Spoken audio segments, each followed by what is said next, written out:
PSC success ലാഡറിൻ്റെ ക്ലാസ്സിലേക്ക് സ്വാഗതം. ഇന്നത്തെ class education and child psychology എന്ന ടോപ്പിക്കാണ്. നമുക്കറിയാം LP UP സിലബസിലെ വളരെ പ്രധാനപ്പെട്ട ഒരു ടോപ്പിക്കാണ് എഡ്യൂക്കേഷൻ ആൻഡ് ചൈൽഡ് സൈക്കോളജി. ഏകദേശം 20 മാർക്കിൻ്റെ ചോദ്യങ്ങളാണ് ഈ ഭാഗത്ത് നിന്നും ചോദിക്കുക. നമുക്ക് ക്ലാസ്സിലേക്ക് പോകാം. ആദ്യത്തെ ചോദ്യം, വ്യക്തിത്വം അളക്കുന്നതിന് ഉപയോഗിക്കുന്ന ഒരു ശോധകം. വ്യക്തിത്വം അളക്കുന്നതിന് ഉപയോഗിക്കുന്ന ഒരു ശോധകം. ഉത്തരം പ്രകരണ സംപ്രത്യക്ഷണ പരീക്ഷ. മലയാളത്തിൽ കേൾക്കുമ്പോൾ നമുക്ക് വളരെ ബുദ്ധിമുട്ടായിട്ട് തോന്നും, പരിചയമില്ലാത്ത വാക്കുകളാണെന്ന് തോന്നും. പക്ഷേ അതിൻ്റെ ഇംഗ്ലീഷ് പേര് കേട്ട് നമുക്കറിയാം, തെമാറ്റിക് അപ്പർസെപ്ഷൻ ടെസ്റ്റ്. അതിനെയാണ് പ്രകരണ സംപ്രത്യക്ഷണ പരീക്ഷ എന്ന് പറയുന്നത്. നമ്മൾ LP UP എക്സാമിന് പഠിക്കുമ്പോൾ അതിൻ്റെ കറക്റ്റ് മലയാളം വേർഡ് കൂടി പഠിച്ചു വെക്കണം. ഈ തെമാറ്റിക് അപ്പർസെപ്ഷൻ ടെസ്റ്റ് എന്ന് പറയുന്നത് ഒരു പേഴ്സണാലിറ്റി അസസ്മെൻറ്റ് ടെസ്റ്റാണ്. ഇത് ഡെവലപ്പ് ചെയ്തത് ഹെൻറി എ മുറേയും ക്രിസ്റ്റീന ഡി മോർഗനുമാണ്. നമ്മൾ പഠിച്ചേക്കുന്നത് സൈക്കോളജി ക്ലാസ്സുകളിൽ പഠിച്ചിട്ടുള്ളത് മോർഗൻ ആൻഡ് മുറേ എന്നാണ്. അപ്പോൾ തെമാറ്റിക് അപ്പർസെപ്ഷൻ ടെസ്റ്റ് ഡെവലപ്പ് ചെയ്തത് ഹെൻറി എ മുറേയും ക്രിസ്റ്റീന ഡി മോർഗനും. ഇത് ഒരു പിക്ചർ ഇൻ്റർപ്രിറ്റേഷൻ ടെസ്റ്റാണ്. ഇതിൽ 31 കാർഡുകളാണുള്ളത്. 30 ബ്ലാക്ക് ആൻഡ് വൈറ്റ് ചിത്രങ്ങൾ അടങ്ങിയ കാർഡുകളും ഒരു ബ്ലാങ്ക് കാർഡും. ഈ 30 ബ്ലാക്ക് ആൻഡ് വൈറ്റ് ചിത്രങ്ങൾ അടങ്ങിയ കാർഡിൽ 10 എണ്ണം ജെൻഡർ സ്പെസിഫൈഡ് ആണ്. ഈ 10 എണ്ണം ഒന്നല്ലെങ്കിൽ മെയിൽസിന് അല്ലെങ്കിൽ ഫീമെയിൽസിന് യൂസ് ചെയ്യാൻ പറ്റുന്നതായിരിക്കും. മറ്റ് 20 കാർഡ് കോമൺ ആയിരിക്കും. ഈ തെമാറ്റിക് അപ്പർസെപ്ഷൻ ടെസ്റ്റ് പോലെ തന്നെയുള്ള മറ്റൊരു പേഴ്സണാലിറ്റി അസസ്മെൻറ്റ് ടെസ്റ്റാണ് ക്യാറ്റ്, ചിൽഡ്രൻസ് അപ്പർസെപ്ഷൻ ടെസ്റ്റ്. ഈ ക്യാറ്റും പ്രൊജക്റ്റീവ് ടെസ്റ്റിന് എക്സാമ്പിളാണ്. ഇത്രയും ഈ തെമാറ്റിക് അപ്പർസെപ്ഷൻ ടെസ്റ്റുമായിട്ട് ബന്ധപ്പെട്ട് ഒന്ന് ഓർത്തിരിക്കുക. അടുത്ത ചോദ്യം, കളികളിൽ കൂടി പഠിപ്പിക്കുക എന്ന തത്വത്തിൻ്റെ ഏറ്റവും പ്രധാന ഉപജ്ഞാതാവ്. കളികളിൽ കൂടി പഠിപ്പിക്കുക എന്ന തത്വത്തിൻ്റെ ഏറ്റവും പ്രധാന ഉപജ്ഞാതാവ്. ഉത്തരം ഫ്രെഡറിക് വില്യം ഫ്രോബൽ. ജർമ്മൻ എഡ്യൂക്കേറ്ററായ ഫ്രോബലാണ് കളികളിൽ കൂടി പഠിപ്പിക്കുക എന്ന തത്വത്തിൻ്റെ ഏറ്റവും പ്രധാന ഉപജ്ഞാതാവ്.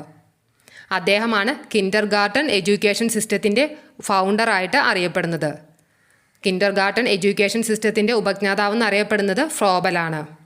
അദ്ദേഹം കുട്ടികളുടെ പഠനത്തെ സഹായിക്കുന്ന കളിപ്പാട്ടങ്ങൾ സമ്മാനങ്ങൾ എന്ന പേരിലാണ് രൂപകൽപ്പന ചെയ്തത്. അപ്പോൾ കുട്ടികളുടെ പഠനങ്ങളെ സഹായിക്കുന്ന കളിപ്പാട്ടങ്ങൾ സമ്മാനങ്ങൾ എന്ന പേരിൽ രൂപകൽപ്പന ചെയ്ത എഡ്യൂക്കേറ്ററാണ് ഫ്രോബൽ. അടുത്തത്, ജീൻ പിയാഷെയുടെ സിദ്ധാന്തം അവലംബിച്ച് വികസിപ്പിച്ച ബോധന മാതൃക ഏത്? ജീൻ പിയാഷെയുടെ സിദ്ധാന്തം അവലംബിച്ച് വികസിപ്പിച്ച ബോധന മാതൃക ഏത്? ഉത്തരം വൈജ്ഞാനിക വികസന മാതൃക, കോഗ്നിറ്റീവ് ഡെവലപ്മെൻറ്റ് മോഡൽ. ജീൻ പിയാഷെയുടെ സിദ്ധാന്തം അവലംബിച്ച് വികസിപ്പിച്ച ബോധന മാതൃകയാണ് വൈജ്ഞാനിക വികസന മാതൃക അഥവാ കോഗ്നിറ്റീവ് ഡെവലപ്മെൻറ്റ് മോഡൽ. മനുഷ്യബുദ്ധിയുടെ സ്വഭാവത്തെയും വികസനത്തെയും കുറിച്ചുള്ള സമഗ്രമായ ഒരു സിദ്ധാന്തമാണ് വൈജ്ഞാനിക വികസന സിദ്ധാന്തം. ഈ സിദ്ധാന്തം പ്രധാനമായിട്ടും ഒരു വികസനഘട്ട സിദ്ധാന്തം എന്നാണ് അറിയപ്പെടുന്നത്. കാരണം പിയാഷെ പറയുന്നത് മനുഷ്യൻ പ്രധാനമായിട്ടും 4 വികസന ഘട്ടങ്ങളിലൂടെ മുന്നേറണമെന്നാണ്. ആ 4 വികസന ഘട്ടങ്ങൾ ഏതെല്ലാമാണെന്നൊന്ന് നമുക്ക് ഓർത്തിരിക്കാം. പിയാഷെയുമായി ബന്ധപ്പെട്ട ഈ 4 ഘട്ടങ്ങൾ വളരെ പ്രധാനപ്പെട്ടതാണ്. അതിൽ ആദ്യത്തേത് സെൻസറി മോട്ടോർ സ്റ്റേജ് അഥവാ ഇന്ദ്രിയ ചാലക ഘട്ടം. ഇത് ജനനം മുതൽ 2 വയസ്സ് വരെയാണ് ഈ ഘട്ടം. സെൻസറി മോട്ടോർ സ്റ്റേജ് അഥവാ ഇന്ദ്രിയ ചാലക ഘട്ടം. രണ്ടാമത്തെ സ്റ്റേജാണ് പ്രീ ഓപ്പറേഷണൽ സ്റ്റേജ് അഥവാ പ്രാക് മനോവ്യാപാര ഘട്ടം. പ്രീ ഓപ്പറേഷണൽ സ്റ്റേജ് അഥവാ പ്രാക് മനോവ്യാപാര ഘട്ടം. ഇത് 2 വയസ്സ് മുതൽ 7 വയസ്സ് വരെയാണ്. അടുത്തത് മൂന്നാമത്തെ സ്റ്റേജാണ് കോൺക്രീറ്റ് ഓപ്പറേഷണൽ സ്റ്റേജ് അഥവാ മൂർത്ത മനോവ്യാപാര ഘട്ടം. ഇത് രൂപാത്മക ഘട്ടമെന്നും അറിയപ്പെടുന്നുണ്ട്. കോൺക്രീറ്റ് ഓപ്പറേഷണൽ സ്റ്റേജ് അഥവാ മൂർത്ത മനോവ്യാപാര ഘട്ടം അഥവാ രൂപാത്മക മനോവ്യാപാര ഘട്ടം. ഇത് 7 വയസ്സ് മുതൽ 11 വയസ്സ് വരെയാണ്. അടുത്തത് നാലാമത്തെ സ്റ്റേജാണ് ഫോർമൽ ഓപ്പറേഷണൽ സ്റ്റേജ് അഥവാ ഔപചാരിക പ്രവർത്തന ഘട്ടം. ഇത് 11 വയസ്സ് മുതലുള്ള സ്റ്റേജാണ്. അടുത്തത്, ബോധനത്തിൽ പ്രോജക്റ്റ് രീതിക്ക് രൂപം നൽകിയതാര്? ഉത്തരം ജോൺ ഡൂയി. പ്രശസ്ത അമേരിക്കൻ വിദ്യാഭ്യാസ ചിന്തകനായ ജോൺ ഡൂയിയാണ് ബോധനത്തിൽ പ്രോജക്റ്റ് രീതിക്ക് രൂപം നൽകിയത്. അദ്ദേഹം തന്നെയാണ് പ്രായോഗികവാദം അഥവാ പ്രാഗ്മാറ്റിസത്തിൻ്റെ ഉപജ്ഞാതാവ്. അദ്ദേഹത്തിൻ്റെ ഏറ്റവും പ്രധാനപ്പെട്ട ഒരു ആശയമാണ് പ്രവർത്തനത്തിലൂടെ പഠിക്കുക. പ്രവർത്തനത്തിലൂടെ പഠിക്കുക എന്ന ആശയം ലോകത്തിന് മുമ്പാകെ സമർപ്പിച്ച ഉപജ്ഞാതാവാണ് ജോൺ ഡൂയി. അദ്ദേഹത്തിൻ്റെ പ്രധാനപ്പെട്ട ഒരു പുസ്തകം കൂടി ഓർത്തിരിക്കുക, ജനാധിപത്യവും വിദ്യാഭ്യാസവും. ജനാധിപത്യവും വിദ്യാഭ്യാസവും അദ്ദേഹത്തിൻ്റെ ഏറ്റവും പ്രധാനപ്പെട്ട ഒരു കൃതിയാണ്. അടുത്തത് മനോവിശ്ലേഷണം അഥവാ സൈക്കോ അനാലിസിസ് എന്ന ആശയത്തിൻ്റെ ഉപജ്ഞാതാവ്. മനോവിശ്ലേഷണം അഥവാ സൈക്കോ അനാലിസിസ് എന്ന ആശയത്തിൻ്റെ ഉപജ്ഞാതാവ്. ഉത്തരം സിഗ്മണ്ട് ഫ്രോയിഡ്. മനോവിശ്ലേഷണം അഥവാ സൈക്കോ അനാലിസിസ് എന്ന ആശയത്തിൻ്റെ ഉപജ്ഞാതാവാണ് സിഗ്മണ്ട് ഫ്രോയിഡ്. അതുപോലെ ഫാദർ ഓഫ് മോഡേൺ സൈക്കോളജി, ആധുനിക മനഃശാസ്ത്രത്തിൻ്റെ പിതാവ് എന്നറിയപ്പെടുന്നതും സിഗ്മണ്ട് ഫ്രോയിഡാണ്. അദ്ദേഹത്തിൻ്റെ ഏറ്റവും പ്രധാനപ്പെട്ട കൃതിയാണ് the interpretation of dreams. The interpretation of dreams. ഫ്രോയിഡിൻ്റെ മാതൃകയിൽ മനസ്സെന്ന് പറയുന്നത് 3 വ്യത്യസ്ത ഘടകങ്ങൾ ഉൾക്കൊള്ളുന്നതാണ്. ആ 3 വ്യത്യസ്ത ഘടകങ്ങളാണ് ഈത്ത്, ഈഗോ, സൂപ്പർ ഈഗോ. ഈ 3 കീവേഡുകൾ നമ്മൾ സിഗ്മണ്ട് ഫ്രോയിഡുമായിട്ട് ബന്ധപ്പെടുത്തി ഓർത്തിരിക്കണം. അടുത്തത് ഇൻഗ്ബ്ലോട്ട് ടെസ്റ്റ് കൊണ്ട് കുട്ടിയുടെ ഏത് പ്രത്യേകതയെയാണ് പരിശോധിക്കാൻ കഴിയുക? ഇൻഗ്ബ്ലോട്ട് ടെസ്റ്റ് കൊണ്ട് കുട്ടിയുടെ ഏത് പ്രത്യേകതയെയാണ് പരിശോധിക്കാൻ കഴിയുക? ഉത്തരം മനോവ്യാപാരം. സ്വിസ് സൈക്കോളജിസ്റ്റായ ഹെർമൻ റോഷാക്കിൻ്റെ പേരിൽ അറിയപ്പെടുന്ന ടെസ്റ്റാണ് റോഷാക്ക് ഇൻഗ്ബ്ലോട്ട് ടെസ്റ്റ്. ഇതൊരു പ്രൊജക്റ്റീവ് സൈക്കോളജിക്കൽ ടെസ്റ്റാണ്. ഇതിൽ 10 കാർഡുകളാണ് ഉപയോഗിക്കുന്നത്. അതിൽ 5 കാർഡുകൾ ബ്ലാക്ക് ആൻഡ് വൈറ്റും 5 കാർഡുകൾ കളറുമാണ്. ഇതിലൂടെ ഓരോ വ്യക്തിയുടെയും ഇമോഷൻസ് കണ്ടുപിടിക്കാൻ സാധിക്കും.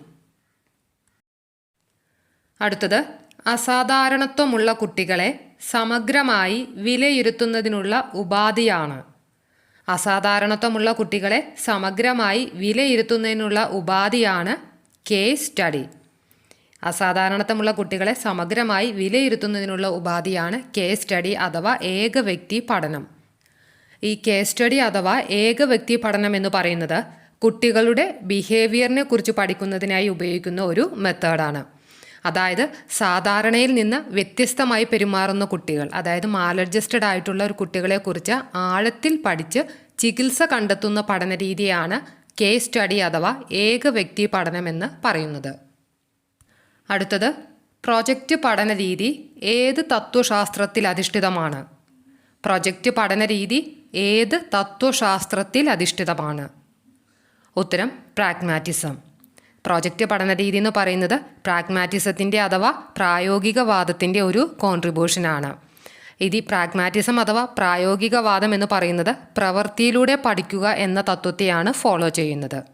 ഇത് നമ്മൾ നേരത്തെ പറഞ്ഞിരുന്നു. അടുത്ത ക്വസ്റ്റ്യൻ നോക്കാം.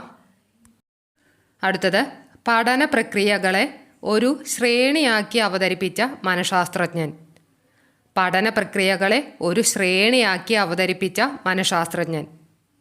ഉത്തരം റോബർട്ട് എം ഗാഗ്നെ. പഠന പ്രക്രിയകളെ ഒരു ശ്രേണിയാക്കി അവതരിപ്പിച്ച മനഃശാസ്ത്രജ്ഞനാണ് റോബർട്ട് എം ഗാഗ്നെ.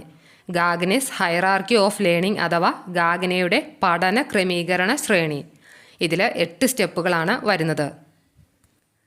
അടുത്തത് മാനസിക വയസ്സ് എന്ന ആശയം ആരുടേതാണ്? മാനസിക വയസ്സ് അഥവാ മെൻ്റൽ ഏജ് എന്ന ആശയം ആരുടേതാണ്? ഉത്തരം ആൽഫ്രഡ് ബിനെ. ഫ്രഞ്ച് സൈക്കോളജിസ്റ്റായ ആൽഫ്രഡ് ബിനെയുടെ ആശയമാണ് മാനസിക വയസ്സ് അഥവാ മെൻ്റൽ ഏജ്. ഇതോടെ ഇന്നത്തെ ക്ലാസ് ഇവിടെ പൂർണ്ണമാവുകയാണ്. എൻ്റെ ക്ലാസ് എല്ലാവർക്കും ഉപകാരപ്രദമായിരിക്കുമെന്ന് വിശ്വസിക്കുന്നു. താങ്ക്